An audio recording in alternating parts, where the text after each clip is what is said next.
আসসালামু আলাইকুম। নাটোর জেলা শুধু রাজশাহী বিভাগের একটি জেলা নয়, এটি ইতিহাস, ঐতিহ্য, সংস্কৃতি আর সম্ভাবনার এক উজ্জ্বল অধ্যায়। দেশের বিখ্যাত কাঁচাগোল্লার নাম উঠলেই সবার আগে আসে নাটোরের নাম। কিংবদন্তি নারী রানী ভবানী এই মাটির গর্ব।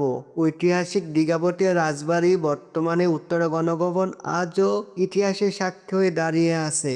বাংলাদেশের সবচেয়ে বড় বিল চরণবিল এর বিশাল অংশ জুড়ে আছে নাটোর। মিনি কক্সবাজার নামে পরিচিত হালতে বিলও আমাদেরই সম্পদ। শিক্ষা ও সংস্কৃতিতে নাটোরের অবদান অনস্বীকার্য।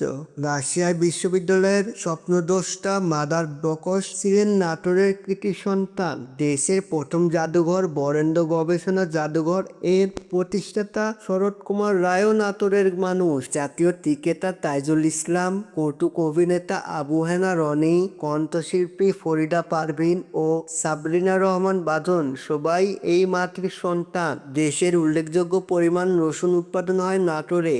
বাংলাদেশের 16টি চিনিকলের মধ্যে 2টি এখানে অবস্থিত। কৃষি, শিক্ষা, সংস্কৃতি, ঐতিহ্য সব মিলিয়ে নাটোর সম্ভাবনার এক উর্বর ভূমি। 1896.05 বর্গ কিলোমিটার আয়তনের এই জেলায় রয়েছে 7টি উপজেলা, 52টি ইউনিয়ন, শত শত শিক্ষা প্রতিষ্ঠান, ঐতিহাসিক স্থাপনা আর পরিশ্রমী মানুষের গল্প।